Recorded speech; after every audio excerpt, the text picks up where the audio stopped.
a missing boy. Most missing people, thankfully, turn up. Children, they turn up. But there's always 1 in 1,000 cases that becomes more suspicious. This boy, Lee, doesn't turn up. What our intention to do is to conduct a thorough search of the immediate area where he was last seen. I did think that he'd been murdered. If I could help you, I would, no, but I don't even know the little boy. Now, I think maybe he hasn't, because they haven't found his body. I think all teenagers have secrets that they don't tell their parents. So is he missing? He said that he had seen Lee a couple of days after he went missing, which is obviously highly significant. Or could testimony, unheard until now, point to murder? I could see a mattress. It was certainly a very large, dark stain. I believed it to be blood. A boy who captured hearts and headlines. I've missed my son so dearly. A case unsolved for 30 years. If he has been murdered, tell us where he is, tell us where his body is so that we can bring him home and bury him.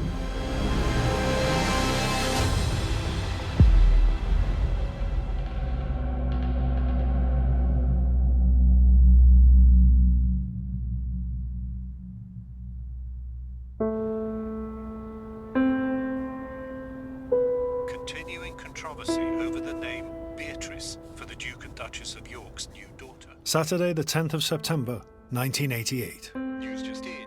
BBC presenters Mike Smith and Sarah Green have been involved in a helicopter crash. A house in Cheam, a suburb of Sutton in South London. Home to Christine and Peter Boxall, their 15-year-old son Lee and 13-year-old daughter Lindsay. Lee has just rolled out of bed. 2,000 items of Elton John's clothing and jewellery have fetched And we assess the impact of the new licensing laws allowing pubs to stay open all day. When Lee was in his teens, he was a wonderful boy. He was very caring, conscientious. Me and him were the same. We loved the sun. So he used to sit in the sun with me and he'd play football out on the green. The morning feels like any other Saturday. We all got up. It was, apart from Lee, he was having a lay-in. We were about to leave when Lee came down the stairs and sat in his armchair. And he was still in his pyjamas, still half asleep. Lee has a loose arrangement to meet up with a friend. I thought he said he was going to the football because he had a phone call the night before from his friend and they were going to the football. Several matches are being played that day in South London. I was going shopping and I asked Lee what his plans were for the day and he just mumbled something, rubbed his eyes and I didn't really understand what he said, but I didn't want to press him because I knew he wasn't quite awake. So I said, well, I'll see you later, and we all went out, and that was the last time I ever saw our dear son.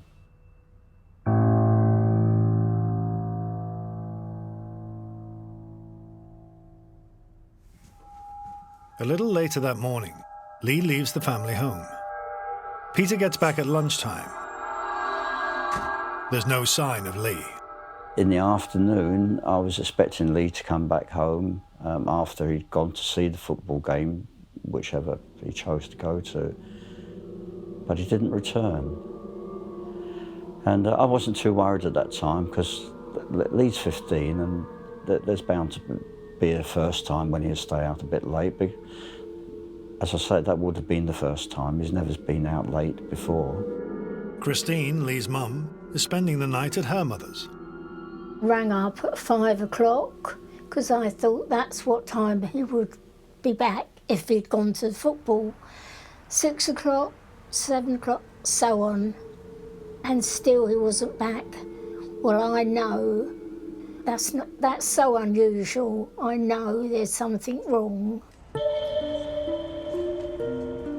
We started ringing hospitals to see if he'd been in an accident, and we rang the police, anybody we could think of, and there's still no sign of Lee. And my wife was certainly panicking then, but I said, keep calm, it's probably okay, there's a first time for everything, he'll be home soon. I really can't remember that night, but I know it was horrendous, absolutely horrendous. It was just a nightmare, our worst nightmare. Next morning, there's no sign of Lee. Contacted the police again, and they came around. That they took the attitude, as they would do, that Lee was a boy, he's 15, he'll be back soon. The day draws on, and Lee isn't back.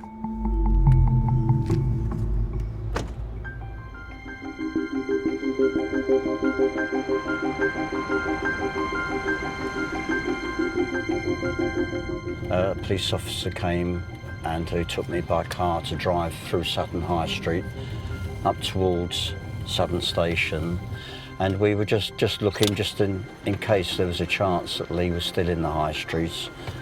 Sadly, we didn't see any sign of Lee. The police check all Lee's known haunts. His friends, his relatives. Nothing. No reason whatsoever why this lad should be willingly away from home. Day 3, and Brendan Gibb Gray, then a detective superintendent from the major investigation team, takes over the inquiry. The chief inspector at Sutton had made an assessment of the family and felt that this was totally and absolutely out of character. Lee hadn't gone missing previously, and all the signs were that something serious may well have happened to him. In most cases, children, particularly of the age that Lee was, they turn up, but there's always 1 in 1,000 cases that becomes more suspicious and requires further investigation. And that's where the major investigation team come in. But this is peaceful Cheam. For Lee's family and friends, it's hard to imagine Lee has come to harm. We've lived in this house since it was built, and at that time it was one of the safest parts of London. He almost disappeared without trace. Lee's nowhere to be found, and there are no leads. Coming up, police ask whether he might have run away from home. I got the strong feeling that Christine was overprotective. It did cross my mind that this may have some bearing on what had happened to Lee. And attention focuses on an informal youth club that shows Sutton is more sinister than it seems. The majority of them were girls ranging from the ages of around 13 to the ages of 15, with quite direct questions like, are you a virgin? Who have you had sex with?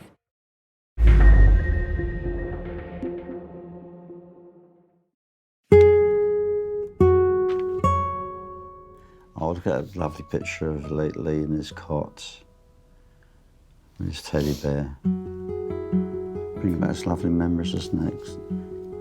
Yeah. 15-year-old Lee Boxall disappeared in 1988. His family cling to memories. I always think if only we could put the clock back.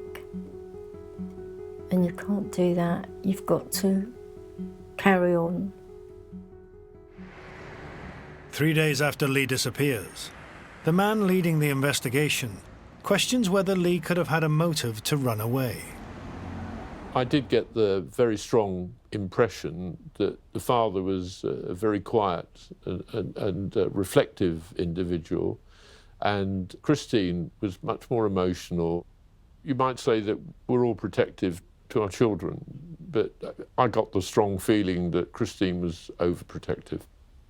And it did cross my mind that this may have some bearing on what had happened to Lee. I think I was really such a worrier. Christine admits she was nervous when Lee started secondary school, and from his first day, shadowed his movements. I got a job at Cheam High School when Lee first went there so that I could keep an eye on him. Maybe I was overprotective, but that's what I wanted to do. I followed him right to the gate, but he didn't know. When I got home, I told him that I was following him, and he went, "Mum, don't do that anymore. You're so embarrassing." So I didn't. Maybe over the top? I don't think so. Every mum worries about their children. Lee's parents are convinced he hasn't run away. The police questioned me closely, they questioned his mother closely, all of his friends, kids at school, teachers. They could find absolutely no reason why Lee would run away. So if Lee hasn't run away, could he have been abducted? And where could that have happened? Police focus on Lee's last known movements. The previous night he discussed going to football, but he didn't go with his schoolmate and friend Warren Gwilym to watch their home team Sutton United play in Lancashire. Lee said that was too far to travel. I was going on the supporters coach and Lee gave me 50 pence to get my match day programme from the game, and I've kept all these years. Several other teams had fixtures locally, and Lee enjoyed any football match. Charlton Athletic were playing at Selhurst Park, the ground they shared with Crystal Palace, 7 miles from Sutton. We had a firm belief that he had gone to a football match. And I think once you've got that in your mind, you rather do concentrate on eliminating all the possibilities. John McQuaid is a former detective inspector who oversaw a cold case review as a senior officer with the Metropolitan Police in 2010. So we know that Lee left the family house at about 10:30 a.m. that Saturday morning. He walked into Sutton Town Centre where he met a very close friend. Lee asked his friend about the possibility of going to the football game at Selhurst Park. His friend did not want to go with him. I'll catch you later. Yeah, I'll see you later. So Lee was left alone to his own devices. With so many potential matches Lee might have attended, and so many thousands of faces in crowds, his parents are brought into the police station to help scan video footage. That was a daunting task. Looking at the video at the crowd was like looking for a needle in a haystack. Unfortunately, there was nobody there that looked like my son. He was last seen at 1 p.m. that afternoon in Sutton. 3 months into the inquiry, the case is on BBC's Crime Watch. United, but they were playing away in Lancashire, so he might have gone to another match. But John McQuaid believes detectives originally focused too closely on the theory Lee had gone to the football at Selhurst Park. If I showed you this missing appeal poster, the original one, you'll see that it says here that he was last seen at 1 p.m. in Sutton High Street. I think that is factually incorrect, and he was actually seen quite a bit later. Also, that it said he said he was going to go to a football match at Selhurst Park is also inaccurate. He actually said he was thinking of going there. And the problem with that, of course, is it throws witnesses off who may have seen him later than the 1 p.m. or other witnesses who say he gave a different account of what he was going to do. To get to the football match at Selhurst Park, Lee would have to catch a train. There were several sightings of him around town, including, crucially, one outside what was then a Tesco, now an Asda, at 2:20 p.m, 15 minutes walk from the station. He saw 2 boys who knew him well from school and from Sutton United, where one used to sell programmes with Lee.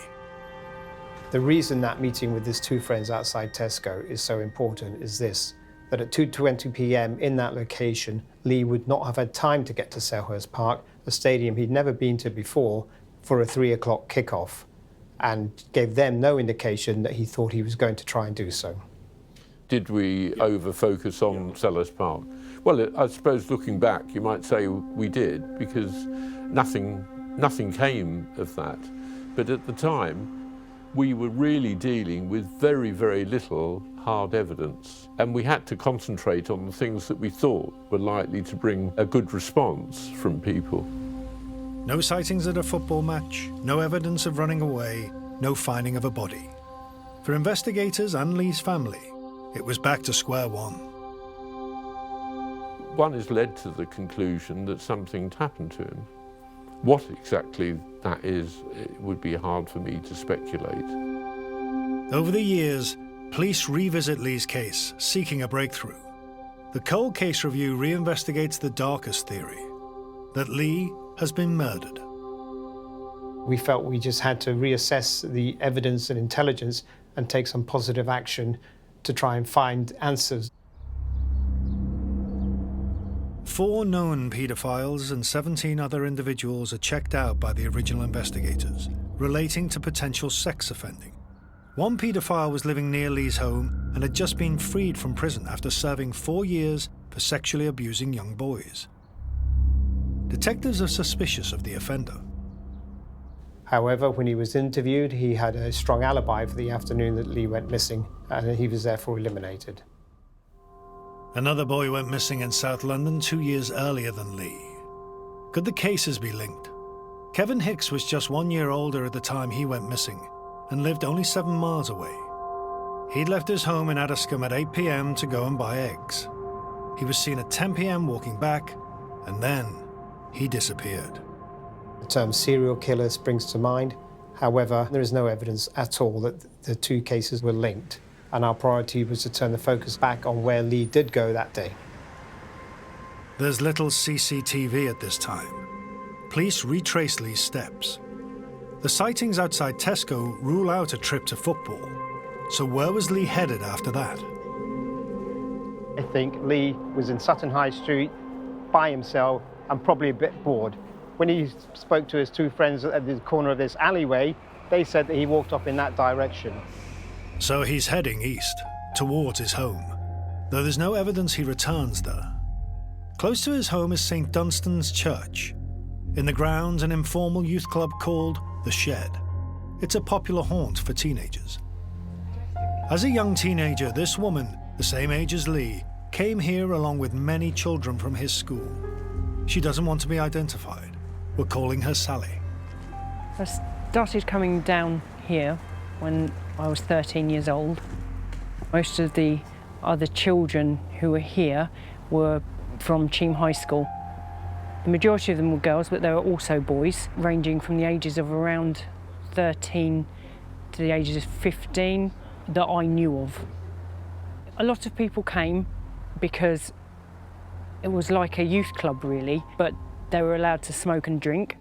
It's not until 1990, 2 years after Lee's disappearance, that the original investigators become aware of a potential link with St. Dunstan's graveyard.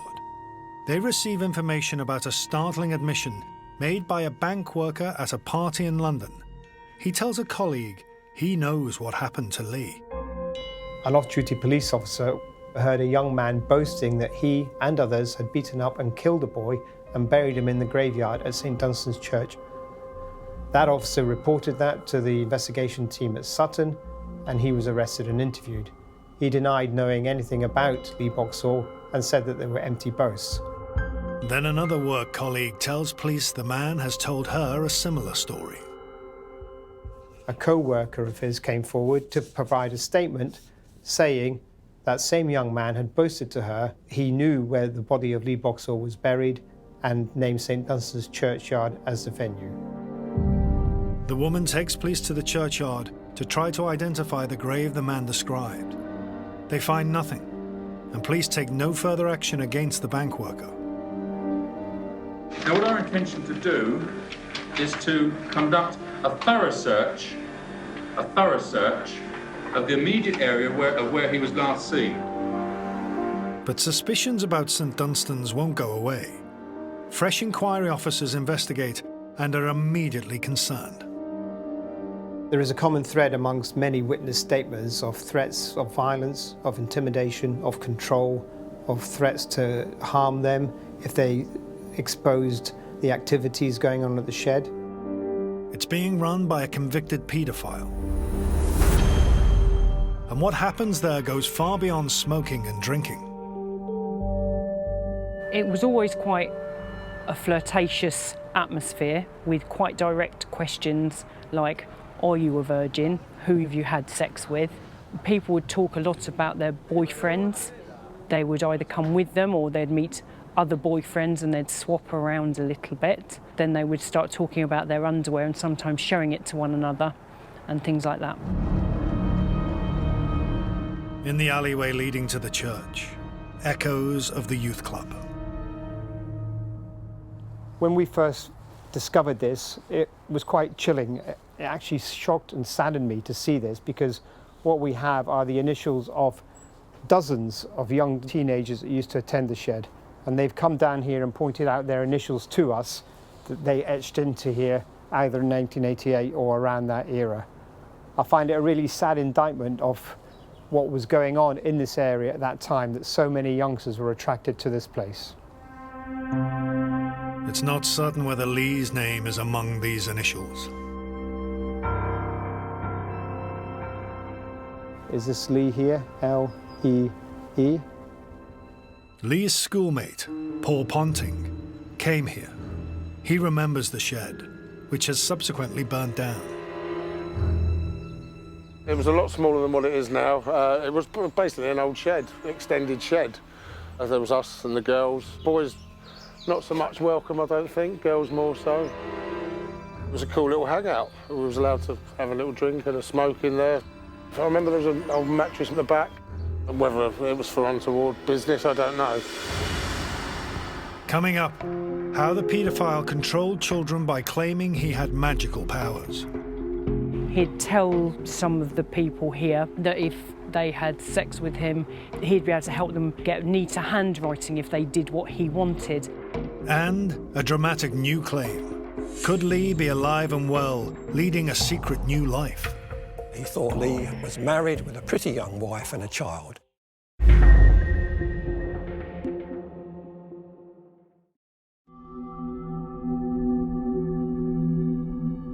The early 90s, and still no news for the parents of 15-year-old Lee Boxall, who's been missing since 1988.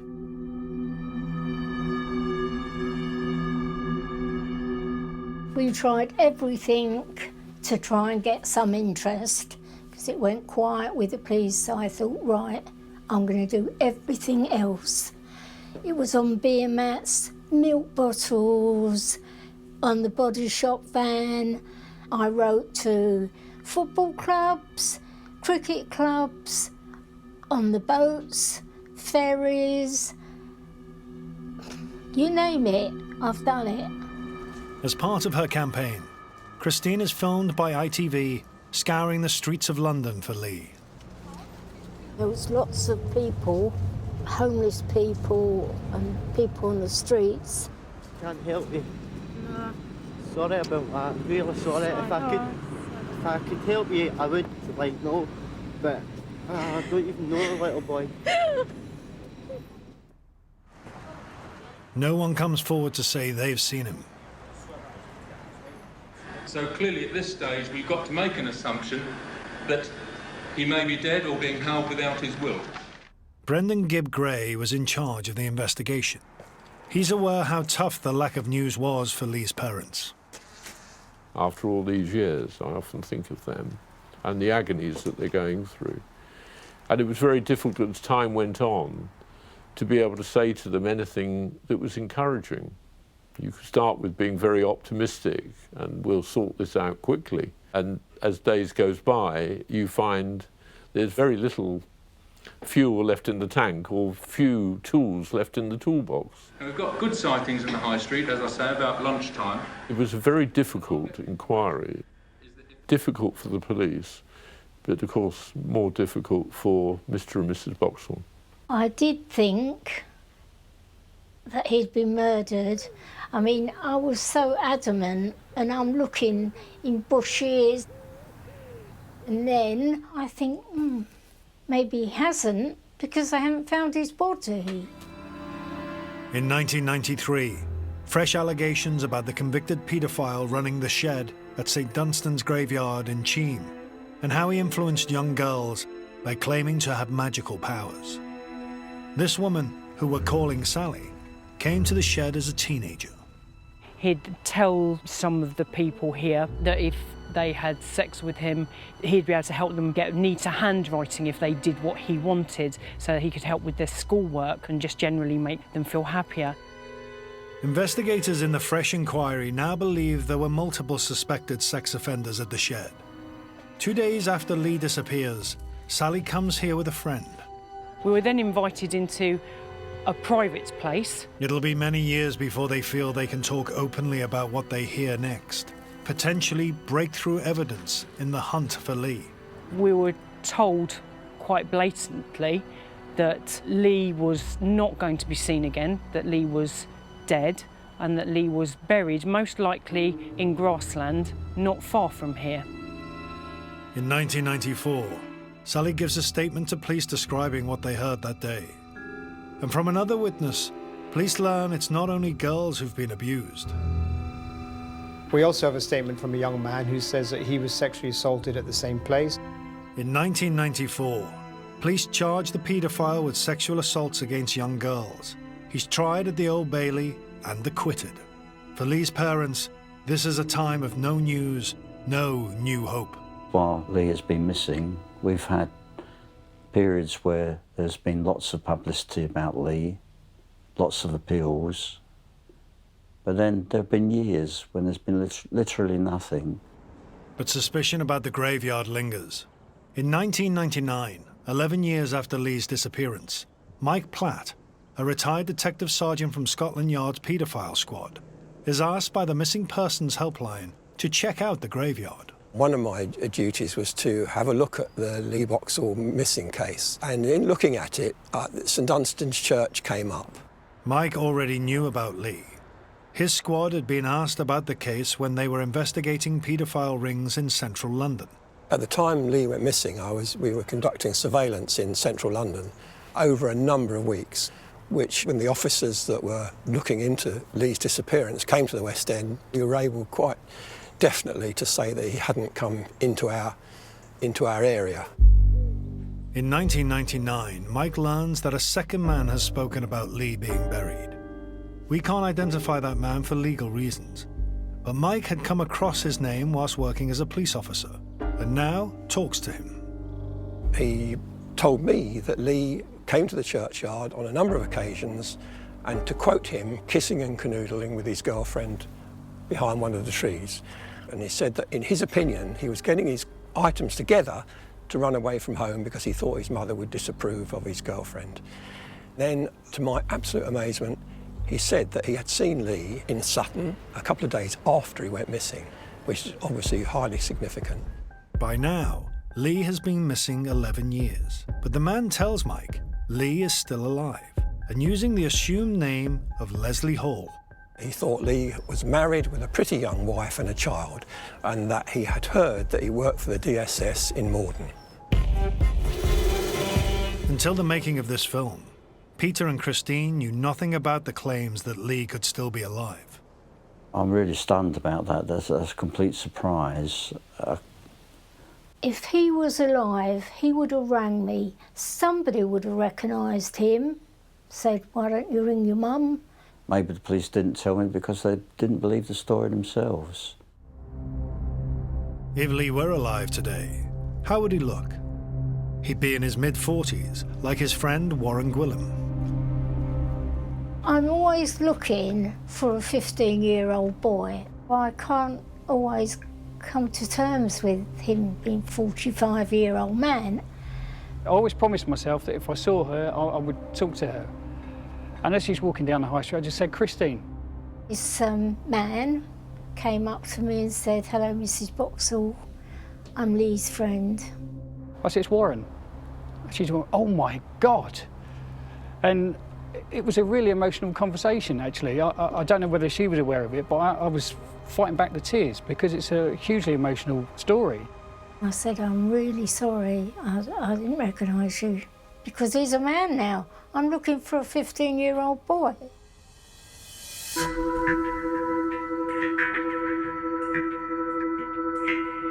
The Boxalls are about to discover how Lee could look today as an adult. I'm a computer scientist. I work a lot on human face analysis. Professor Hassan Ogail uses technology to show how people who have been missing for years may have changed. He's bringing an image of Lee. It's going to be very hard to look at that picture, very interesting. So what we did was we actually fed Lee's image along with the parental facial images into our system, and then we predicted what he would have looked like at age, say, 43 to 45. It's going to be quite a thing to see this, to see how Lee would look if he's, let's assume he's still alive. I'm not really sure how they're going to react to this. I'm not 100% sure whether this is what they think their son is going to look like. Well, I'm feeling very nervous, very upset to think I'm going to see a photo of Lee as he is now. And that's really going to be difficult. Yeah. Yeah, very upsetting, but let's see.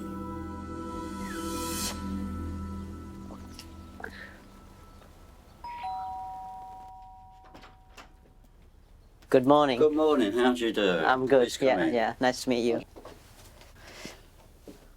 We want to make sure, this is as realistic as possible. Yeah. So, do you want to see Yeah, it? yeah, please, okay. please do.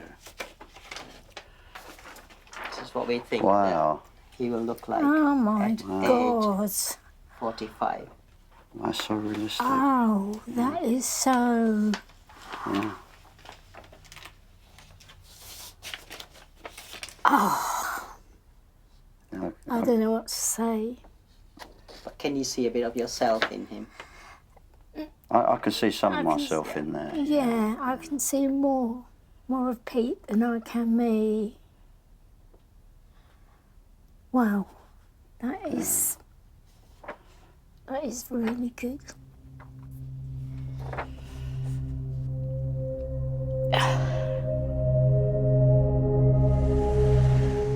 Back in 1999, former Detective Mike Platt tells police of the claim Lee is alive and using the name Leslie Hall. But investigators can find no record of a Leslie Hall matching Lee's age and description.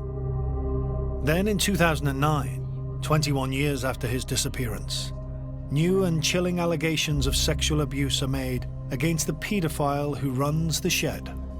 A female victim came forward to police to make an allegation that as a 13-year-old girl in 1987, the year before Lee disappeared, she had been raped by an individual in the shed at St. Dunstan's Church. As a result of her coming forward, 3 other victims were identified. They were aged between 11 and 15 years of age at the time. Sally was among many teenagers who came here.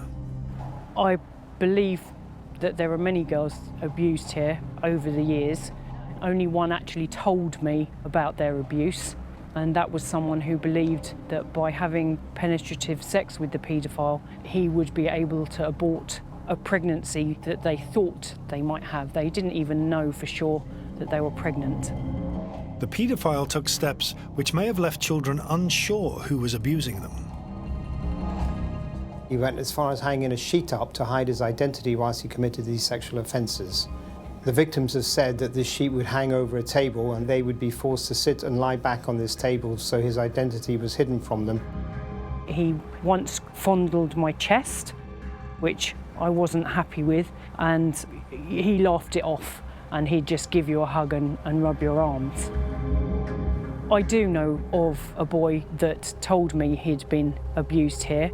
I can't say it was by the paedophile himself because I don't know that, but he did tell me that it happened here. In 2011, the paedophile is taken to court and this time found guilty of rape and indecent assault against girls and using false pretenses to obtain sex between 1985 and 87. He's jailed for 11 years. Then a breakthrough in the hunt for Lee. After the trial, 2 female witnesses came forward to tell us that they had seen Lee on several occasions at the shed before he disappeared in September 1988. This intensified suspicions around the activities of the shed and linked Lee closer to what was going on there. And in 2012, Sally gives a statement to police. She visited the shed 2 weeks after Lee's disappearance and encountered something horrific. I could see a mattress standing upright and sagging in the middle with what to me, it was certainly a very large, dark stain. I believed it to be blood. The smell was quite overwhelming, so much so that I was sick, or certainly was retching. By now, pressure for a full police investigation of the graveyard is becoming intense. But for Lee's parents, it's unimaginable he'd ever have gone to the shed. I don't think there was any likelihood of him going there. I know that he would never go to a place like that. I had no inkling that Lee might have been at that club. It was, now I've heard these stories, I was completely stunned. I don't think Lee was secretive, and I'm pretty sure he didn't get up to anything that I didn't know about. But that's not how some of Lee's friends, who knew him well, remember him. Martin Moxey is now a cab driver. I think all teenagers have secrets that they don't tell their parents, and Lee would be no exception. I wouldn't say he was squeaky clean. He wasn't one of the bad lads, but I would definitely not say that it's not possible that he had other things going on in his life, like most of us do. By 2012, police are convinced not only that Lee went to the graveyard, but that while there, he met a violent end. We decided there was evidence there to implicate 3 individuals in the disappearance and believed murder of Lee. But they need proof. Coming up, police reach a momentous decision to dig up the graveyard to a depth of 6 feet. This was a massive forensic archaeological dig. I don't think there's ever been anything like it in the Met's history. For Lee's parents, a new nightmare. I didn't want them to find him, but in my heart, I did.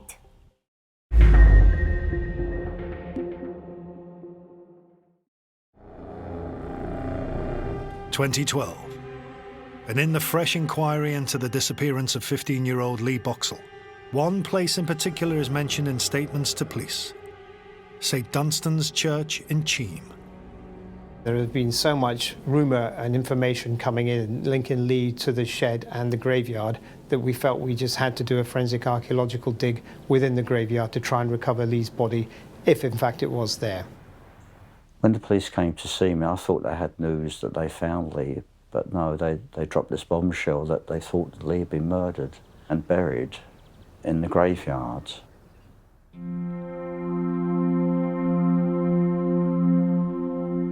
In summer 2012, 24 years after Lee went missing, police begin a forensic excavation in the graveyard.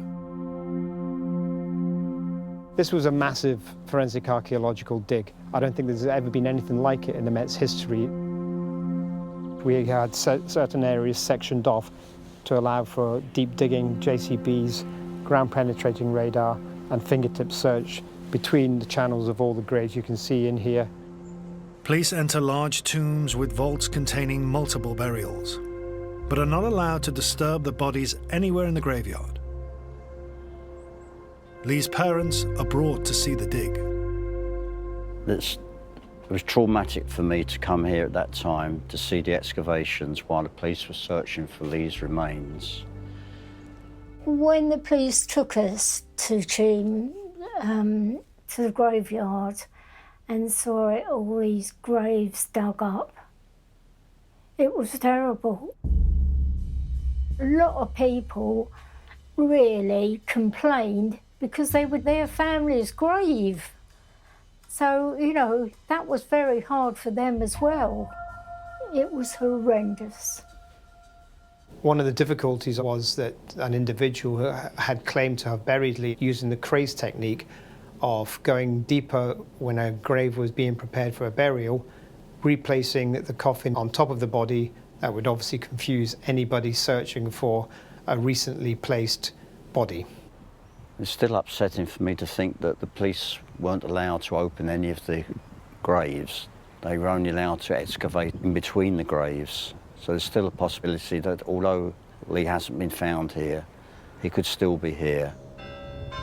The dig lasts a year, costs £1 million and ends in 2014, without finding Lee. 3 men and a woman, who can't be named for legal reasons, are then arrested on suspicion of murdering Lee and perverting the course of justice. But with no concrete evidence, they're questioned and released without charge. The jailed paedophile who ran the shed is also questioned about Lee's disappearance, but denies all knowledge. I just pray that somebody will come forward and tell us exactly where he is. I need to find my son. It's a case that's very close to my heart. I've met the family on several occasions and really feel for their pain and anguish. It was really disappointing that we aren't, at this time, able to give them any answers as to what happened to Lee other than hypotheses. I'm fairly convinced that the evidence points to foul play and that Lee met his end that afternoon. In 2013, Peter is asked to make a speech at the Christmas Carol concert given by the Missing People charity in St. Martin's-in-the-Fields. I just happened to mention that I'd had a dream that I was singing the song about my son Lee in the church, and the charity said, "Oh, well, why don't you come along and sing it?" And I thought, oh, well, they're just joking, you know, I can't sing, I can't write songs. Where would you like to go, folks? St Martin's-in-the-Fields, please, at Trafalgar Square. So very emotional, Yeah. standing there. I don't know how you do it. I really don't, because I couldn't do it. Somebody out there watching who knew Lee, who knows what happened, they must feel in their heart, I must say something. Somebody out there has got to know. Please come forward.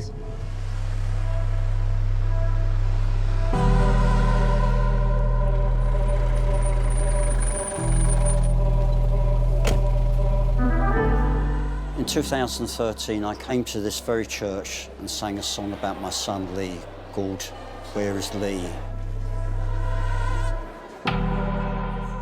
And from that event, they formed the Missing People Choir. And I'm so happy they did that because it gave other people in a similar situation the chance to join me in this choir and sing for their missing loved ones.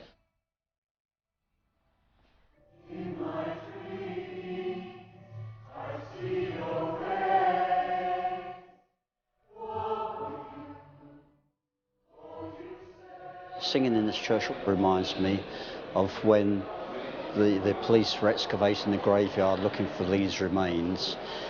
Singing helped me through that time. It gave me something to distract my attention away from what was going on in that graveyard.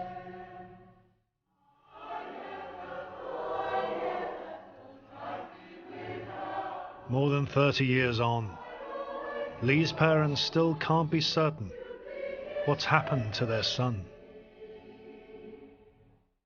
I think the most likely was that he was murdered.